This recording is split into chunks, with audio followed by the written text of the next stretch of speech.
Devenir bailleur en République démocratique du Congo, un petit problème pour la compagnie Stratimo a à disposition et peuple congolais puis la diaspora nyonso parcelle où ezali na dimension ya malamu ezali na largeur peu longueur ya malamu à $1350 seulement aux yeux lopango babenyo mama lopango et puis aux yeux ba responsabilité nyonso en main na kati ya Congo démocratique na yango tozolo banini tozobeta lisolo ya Stratimo compagnie où ezakawana censé ya koteka ba terrain foncier pour na bino bato nyonso bwana posa ya kotonga na kati ya mboka bino bato bobima libanda bino peut-être bomona ke na Congo eloko malungi ezate or il y a des espaces où ezate de fois bato bomona ngo inutile parce qu'il y a ezana bazamba bazomona ngo inutile parce que eza ba terrain peut-être ekangama na kati mais venez découvrir na kati ya Kinshasa ba terrain ya malamu. Je vous avais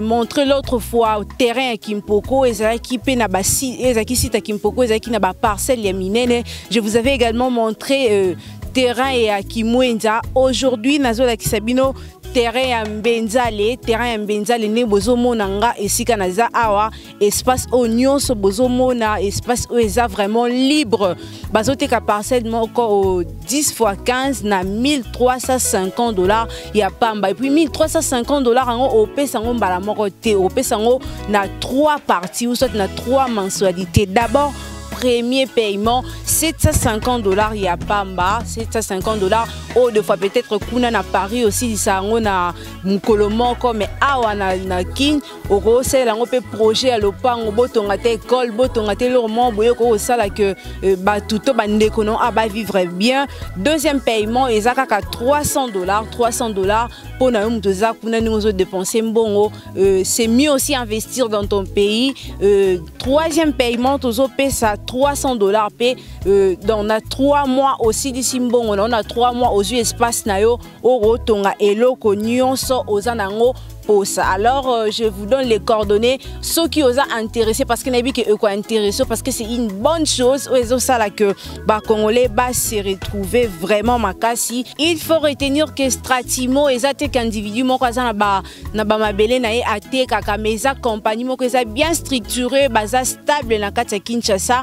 Alors pona kozwa bango Stratimo azan avenue de Loya quartier Basoko commune de Ngaliema kuna soko kei okokota baroyamba o bien bakota lisa o même ba document nyonso po ozala kutu atana doute moko te sur la vente des parcelles oyo ezoleka na kati ya compagnie. Alors pour tout contact appelez monsieur Fumulema au numéro 0031 68 40 93 019. Je répète 0031 68 40 93 019. C'est un agent commercial ou à couper ça ici sur des détails ya makasi mingi koleka pour na ba terrain oyo eza vraiment na besoin ya ba client o ba ko occuper yango pour lobby Kinshasa et tonga ba cité ya minene pe ya kitoko koleka. Avec Stratimo hâtez-vous vite pour kozala pe voisin ya cité kitoko bien cité au chef de l'état aza kotonga oyo auta komona na Égypte donc kozala voisin soko ko somba awa na kati ya Stratimo ko somba na kati ya Mbenzele oko comprendre que ozala vraiment à l'aise parce que quartier kozala pe bien sécurisé vu que chef de l'état azotonga pe eloko mo eza lokwa bijou pour la République démocratique du Congo. Venez, vous ne serez jamais déçus. Comme d'habitude tozaka na terrain na sanga mon côté pour na le belabino maramunyoso je reçois pour vous l'ingénieur qui va bien parler à ma place. Ingénieur, bonjour. Bonjour. Voilà tout ça de sa caméra, puis c'est biso présentation na yo et puis c'est biso aussi réellement tout ça. En tout cas, merci beaucoup pour la mutuna na yo. Précisément kombo nanga mwanza kinekia ku Jamel ni mingi babenga nga pasta sokoye na katiana ni asiti bayi masolo awa tozana commune Ntele précisément na village Mbenzale. Oh, l'autre surnommé cité Mbenzale. Nakanisi bayebanso bayebi masolo ya Stratimo ndenge sala maka parce que eza ya sikate déjà to côté déjà na kati ya masolo ya ba mapangu awa tozali na na 7.5 au tozo morcelé comme ba parcelle la kanisi annonce déjà ezali na niveau ya direction kuna na ba kila na biso nyo surtout o ba yebike to bandi sous masolo ya sika na kati sika oyo toza na mapango o lokola 350 parcelles o tozo kata ezali 10 fois 15 en tout cas nazo benga vraiment ba kila na biso baya vraiment ebele parce que chaque fois to décevra bango vraiment te que ba sepia te ba satisfait na masolo biso to sala kati sika o en tout cas baya ka ndie bayoka ki wana ka ndenge bazo kende bazo ebisa bango kuna na direction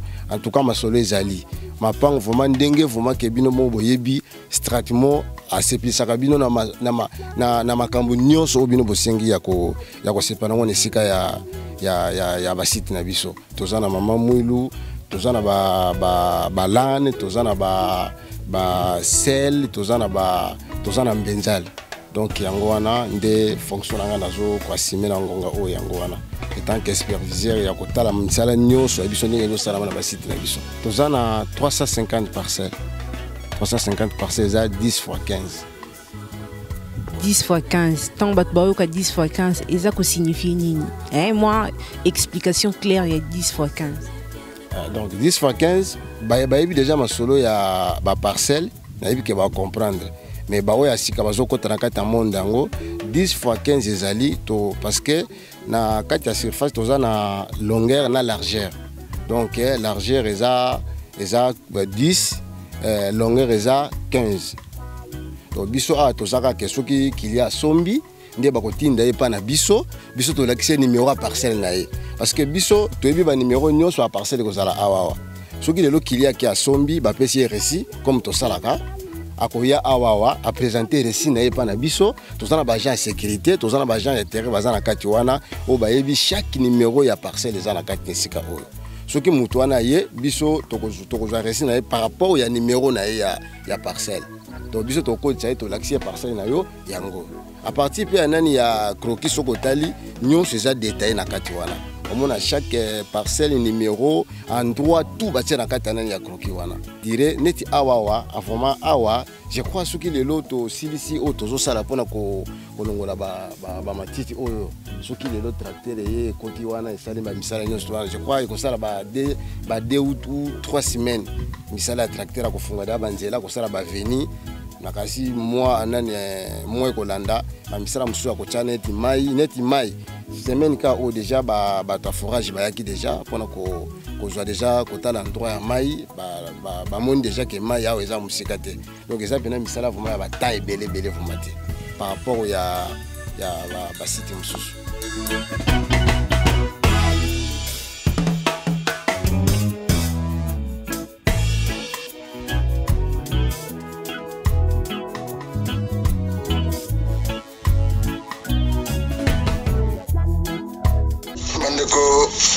Pour le site Nabiso Yambenzale, c'est vraiment une occasion pour nous servir tout le monde.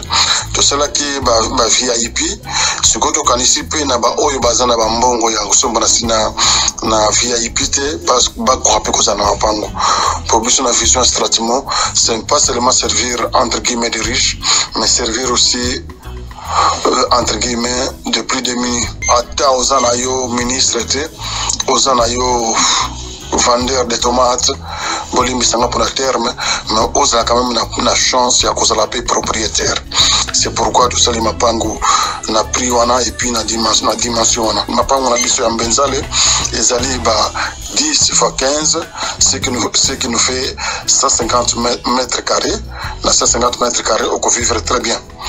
150 mètres carrés, aux en parcelle nayo, na prix à 1350. On peut foutre yango na ba modalité oyo. Na ouverture à dossier, au foutu 750. Les mois prochains, au foutu $300 et les mois d'après, au foutu 300 nayo, ça vous fait 1300 1350. Et c'est après que au côté là pour na cause ba titre de propriétaire na yo au foot à monta au l'état à Kati au foot yango mais avec notre accompagnement pour titre de propriétaire na yo. Et je rappelle que toutes nos parcelles sont cadastrées. Mapango na biso za chaque parcelle et un numéro de cadastre nango. C'est pour dire que est bani déjà dans l'état. Et ça m'a solo ya simanda côté mais mapango na biso l'état ayebi yango. Et ça c'est valable pour tous nos sites. Kimpoko, Kimwenza, Lelombenzale et Lobby pa msuto okende service à cadastre et kosalama en amont du tout. Bande kobatuna kibiso sur de l'eau na site Mbenzale. Oui, tokocha mai à chaque 100 mètres tokocha fontaine ya mai oui kozala na ba robinet pour nous permettre bande ko bazana na environnement on a paramètres on a 100 mètres bayi ba ko se servir pour na ko zo mai. O ba kolinga batile bango ba mai na ba parcelle c'est faisable sur base d'un devis spécifique. Tout ça le défi et qu'on permettre que tout ça va bloquer et qu'on permettre biso tout la yo mai na lupango na yo ndito kuti la yo mai. Donc kuti mai na lupango ndena tukoloba c'est faisable. Tout ça là au défi que qu'on va bloquer tel donc possible son bon tout ça va bloquer tel pour tout la yo mai na lupango na yo. Et puis comprenez que avec ce traitement c'est pas cher. Tout ça là on explique que tout le monde a comme propriétaire. Pour l'électricité générale, nous baki na site na biso Kimpoko, mpe ya Kimonza, tocha ba mai pe électricité na chaque parcelle, mais na Mbenzale tokocha électricité. Mais bateau bakolinga toti la bango électricité, toza la possibilité ya kocha ba site ba kit solaire na chaque parcelle. Na bateau bakolinga tokoti la bango ba kit solaire na chaque parcelle, mais on a pris nango ikozala à part. Tokosolo lango tango boko manifester besoin de tokebisa bino que kit solaire na biso ezali na prix autant et nous allons nous occuper pour na installer yango na parcelle oyo bandeko bakolinga. Alors pour le cambo ya durée ya livraison. Durée à livraison c'est 3 mois. Toujours compter du 15 février au 15 mai, to yebi kusisa misala na biso on peut dire le 15 mai to livrer bino ba parcelle na bino. Yango to lobi que ça là est fort ndeko avant le 15 mai plutôt le 15 février au foot déjà compte na yo et puis les $600 écoutiques à la prépaiement à compte avant le 15 mai aussi les yango comme ça le 15 mai tant de livrer la parcelle yo peut vous allez peut servir au même moment. Donc voilà pour ma concerné site nabiso Yambenzale. Mais de toute façon que ma question zali mfumule ma équipe nabiso na bureau na Kinshasa baza disposé pour te répondre na mituna na bino.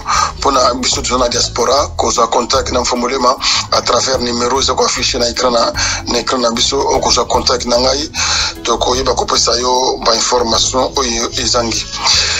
Pour na site nabiso ya Kimpoko VIP cité Mama Mwelu to tikali pana en tout cas de comme na 10 parcelles te oitano ezana libre toutes dimensions confondues 20 x 20 25 x 20 et puis 30 x 20 et ça pas même pas 10 donc ce que moni ko somba na VIP ko cité dans un meilleur délai bengangai pour te éclairer lupango na biso il y a 20 x 20 c'est na $6,000 il y a 25 x 20 c'est na 7,500 il y a 20 x 30 c'est na 9,000 ce qu'on somba cash to négocier ka moi remise moko boy ce qui ko somba à crédit il y a une année on go futa 20% na on ouverture le dossier et puis le reste on étalé yango pendant 12 mois.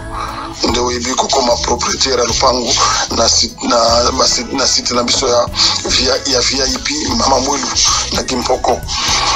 Kuna okozala na mai okozala na courant balabala tukotia ba caniveau balabala ikozala asphalté pas na goudron mais ikozala bétonné.